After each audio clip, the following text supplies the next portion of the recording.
So most people think a firewall is just this basic digital brick wall, Well, right? it's the standard assumption, like a bouncer at a club. Exactly. You picture this security guard checking IDs at a doorway. The guard, looks at an IP address, checks the port, decides if the destination is malicious, and then either lets the data pass or just drops it into the void. Right, it's very binary. But what if your firewall actually severed your connection entirely? I mean, what if it dragged your data into this secure room, stripped it down to its absolute core components, analyzed every single byte of the payload, and then rebuilt a completely new version of your connection from scratch on the other side? It sounds like science fiction, honestly, but that is exactly what we are getting into today. It really is. So welcome to the WeCyberYou Unlocked podcast. And that is WeCyberYou for those of you sounding it out.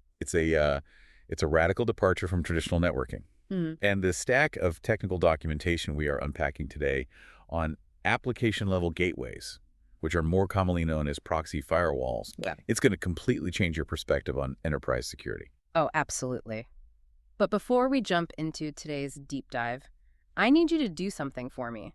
Hit that follow button on your podcast app right now, like right this second. Definitely do that. And remember to visit WeCyberYou.com for more deep dives and content exactly like this. You will definitely want to bookmark it. So anyway, let's get into it.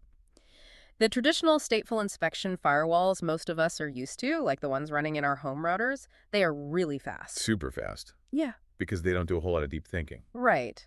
They are essentially just looking at the envelope of a letter. They verify the return address and the destination, and that's kind of it.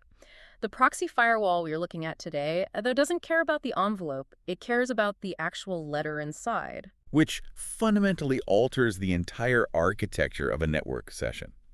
I mean, if you think about it, the term proxy literally means to act on behalf of someone else. Right, like a proxy vote. Exactly. So in a standard network environment, your machine reaches out directly to a web server. The firewall sits in the middle of that wire, just watching the traffic flow by. Like a toll booth. Yeah, a coal booth is a good way to put it. But with an application-level gateway, that direct communication path just it does not exist. The client never actually communicates directly with the destination server. It's a dual connection system. Yes. Two totally separate connections. I was trying to visualize this while reviewing the source material, and I think looking at it through the lens of a highly paranoid executive assistant makes it click. Oh, I like that. Go on. So imagine you have this assistant handling all your mail. And instead of just checking the return address to ensure it's not from, a known scammer, they take this much more invasive approach. You get really hands-on. Right. They open every single letter. They read every single word of the correspondence. They run a chemical analysis on the paper to check for hidden codes. They throw out anything remotely suspicious. And then, and this is the crazy part, for the safe messages, they rewrite the exact contents onto a brand new piece of paper before finally handing it to you. So the sender never actually interacts with you at all. Exactly. You never see the original paper, and conversely, you never interact with the sender. By rewriting that letter on a brand new piece of paper, the proxy firewall becomes the absolute endpoint for both parties. It's total isolation. It really is. To the client computer on the internal network, the firewall is the web server. And to the web server out on the internet, the firewall is the client. Which completely hides the internal infrastructure of an organization from the outside world. Because, the outside world can only ever talk to the proxy. They have no idea what's behind it. Let's trace the journey of a single network request to see how that dual connection actually plays out in real time, because the mechanics here are just wild. They are. It's a massive interrogation process. Yeah, the 6-step gauntlet. So let's say you sit at your corporate desk and you type a URL into your browser. Your browser fires off a TCP/SYN packet to initiate the connection. Standard networking so far. Right. But as you just said, that request never reaches the web server. It arrives at the proxy firewall, and the firewall it terminates the connection right there. Right. It catches the request, and it actually completes the three-way TCP handshake locally. Okay, let me challenge the mechanics of that for a second, because this part tricked me up. If the firewall abruptly terminates my TCP session and essentially intercepts it, my browser is expecting a response from the actual web server, which, might be thousands of miles away. Yeah, your browser thinks it's talking to the real deal. So if the firewall holds my connection open while it goes and builds a completely second connection to the real server, doesn't that introduce massive timeout issues? I mean, browsers are notoriously impatient. Oh, absolutely. They'll drop a connection in a heartbeat if they don't get a response. Right, so if the backend server is slow, my local connection should theoretically just time out and throw an error page, shouldn't it? And that is the exact engineering hurdle these appliances have to overcome. They utilize this really aggressive buffering and asynchronous connection handling. Asynchronous meaning they manage the two sides independently. Exactly. When the firewall completes that initial handshake with your machine, your operating system is satisfied. It's like, cool, we connected. The local TCP connection is established. Okay. So the firewall then parks your request in its own memory. It independently initiates a completely new, separate TCP connection to the destination server. And if that destination server is dragging its feet, if it's super slow, the proxy firewall keeps your local session alive by sending TCP keep alives or window updates back to your machine. So it's basically stalling for time. It is. It manages the two connections asynchronously. Wow. So it is actively deceiving my local machine to keep the session from dropping while it does all the heavy lifting on the back end. Deception's a really good word for it. It's an authorized man in the middle. That's wild. And while it's holding your connection in memory, it begins the deep inspection phase. This is step 3. Before it even attempts to contact the destination server, it runs that gauntlet of checks. The very first is protocol validation. The firewall does not just trust the port number. That is a crucial point for anyone dealing with network security because attackers love to tunnel malicious traffic over standard ports. Oh, all the time. It's a evasion 101. Like they will take SSH traffic, which normally runs on port 22, Yeah. and try to force it out over port 80 or 443 because they know the basic firewalls always leave web ports open. Exactly. A standard stateful firewall sees traffic on port 80 and just assumes, hey, this is web traffic, so it lets it through without a second thought. But the proxy doesn't fall for that. No, the proxy firewall looks at the actual structure of the data and says, wait a minute, this is not a valid HTTP request format. This is an SSH tunnel disguised as web traffic, and it instantly drops the connection. Assuming it actually is a valid protocol, though, the inspection goes even deeper. It moves into URL inspection to verify if the requested web address is permitted by corporate policy. Right, checking if you're allowed to go to that site in the first place. Yeah. Then it strips apart the request headers looking for suspicious commands, like anomalous user agent strings or attempts at command injection. And then it hits payload inspection, where it actually looks inside the data packets to find malware hidden in uploads. And this exhaustive level of scrutiny, this is only possible because application-level gateways operate primarily at layer 7 of the OSI model. The application layer. Right. They interact with layer 4 and layer 5 to manage the TCP sessions and the ports, but their real intelligence is entirely at layer 7. They don't just see a stream of binary data. They actually speak the native language of the application protocol. When you say they speak the language, it's like when you upload a file to a secure cloud app or send an email, it's not just looking at the envelope. It speaks the native language of that specific app to catch things like unauthorized behavior, right? Exactly. They understand HTTP and HTTPS for web traffic. They understand FTP for file transfers, SMTP for email, DNS, SIP for voice over IP. And the documentation even points out that enterprise proxy products support these really complex proprietary protocols like Microsoft Exchange, SharePoint, and even custom API structures. Because they speak the language fluently, they understand the specific verbs and commands associated with those protocols. Give me an example of that. Sure. So a proxy knows that an HTTP GET command is used for retrieving data, while an HTTP POST command is used for submitting data. It knows HELO, spelled H-E-L-O, initiates an SMTP email transfer. Which means the security team can build incredibly granular policies. You aren't just telling the firewall to, like, block port 21. Right, that's the old way of doing it. Yeah. Now you can tell it, allow FTP traffic on port 21, but strip out any PUT commands. So users can download files from an external server all day long, but the second they try to upload a file to that same server, the proxy drops the packet because it understands the intent of the command. Think about the power of that in a real-world enterprise scenario. Let's say you have an employee trying to upload a sensitive corporate document to their personal cloud storage account. Like a personal Dropbox or something. Yeah, exactly. A traditional firewall sees an encrypted HTTPS connection to a known, safe cloud provider and just allows it. It says, Dropbox is safe, go ahead. Because it can't see what's happening inside the tunnel. Right. The proxy firewall, however, applies its Layer 7 intelligence.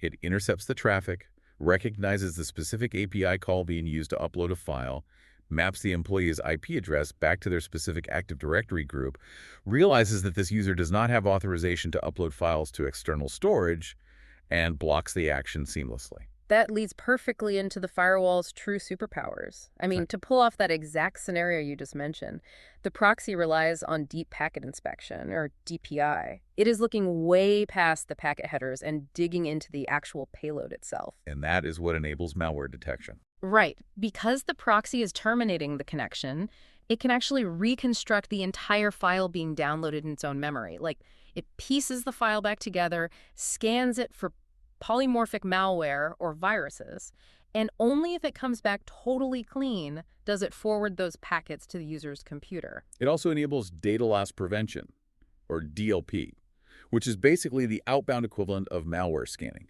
Right, keeping the bad stuff from getting out rather than getting in. Exactly.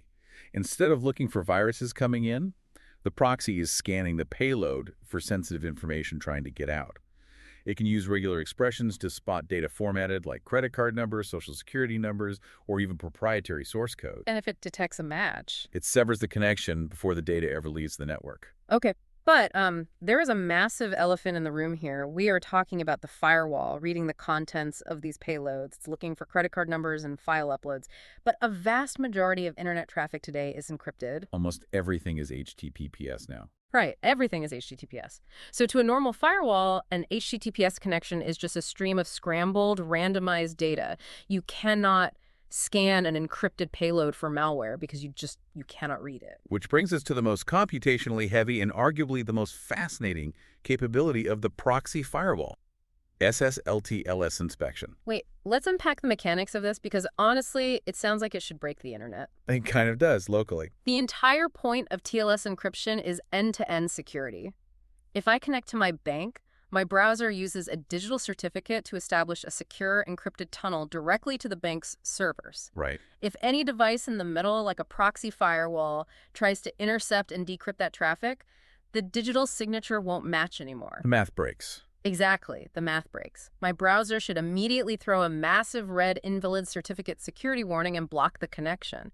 So how does the proxy get around the fundamental mathematics of cryptography? It gets around it through enterprise authority. Yeah. You are completely correct that a normal machine would throw a massive security warning. It would lock you out entirely. Yeah. But the way organizations solve this is by installing the proxy firewall's root certificate onto every single corporate managed device. They add the firewall to the operating system's trusted root store. Ah, okay. So the computer is explicitly told to trust anything the firewall signs. Yes. So let's look at the flow. You type in the URL for your bank. The traffic hits the proxy firewall. The proxy puts your connection on hold and reaches out to the bank itself. Oh, okay. The bank sends its real encrypted certificate back to the proxy. The proxy validates the bank certificate to make sure the site is legitimate. Then, the proxy dynamically generates a forged certificate for the bank, signs it with its own trusted enterprise root certificate, and hands that forged certificate back to your computer. Wow. And because my corporate laptop has been pre-configured by the IT department to trust the firewall's root certificate, my browser accepts the forged bank certificate without a single warning. None at all. The browser actually thinks it has a secure end-to-end encrypted tunnel with the bank. But in reality, you have an encrypted tunnel with the firewall. That's incredibly clever. It is. The firewall decrypts your traffic, applies its deep packet inspection, scans for malware, checks for data loss, and then re-encrypts the data inside a second secure tunnel between itself and the bank. It is essentially performing an authorized man-in-the-middle decryption on gigabytes of concurrent data streams. Which is just staggering when you think about the processing power required to do that on the fly. And that transitions us into the practical realities and, well, the trade-offs of this technology. Because there are a lot of trade-offs. Right. If proxy firewalls provide this absolute god-tier level of visibility and security, why aren't they just the default for every single network on Earth? Like, why doesn't my local coffee shop or my home network use an application-level gateway? The source material is very clear on the limitations here, and the primary one is performance overhead. You cannot take a packet, terminate its connection, decrypt it, strip it down to the application layer, analyze the payload for complex malware signatures, rebuild it, re-encrypt it, and send it out over a new connection without introducing serious latency. I mean, If I'm working at a bank that uses this, and the firewall is doing deep packet inspection and SSL decryption on every single thing I click, isn't that going to create a massive, noticeable lag for the user? How does real-time streaming or fast data processing even survive that latency? Every single one of those steps takes time. Yeah. And to minimize that latency, to prevent the user from experiencing that exact noticeable lag on every single web page they load, you have to throw massive amounts of hardware at the problem.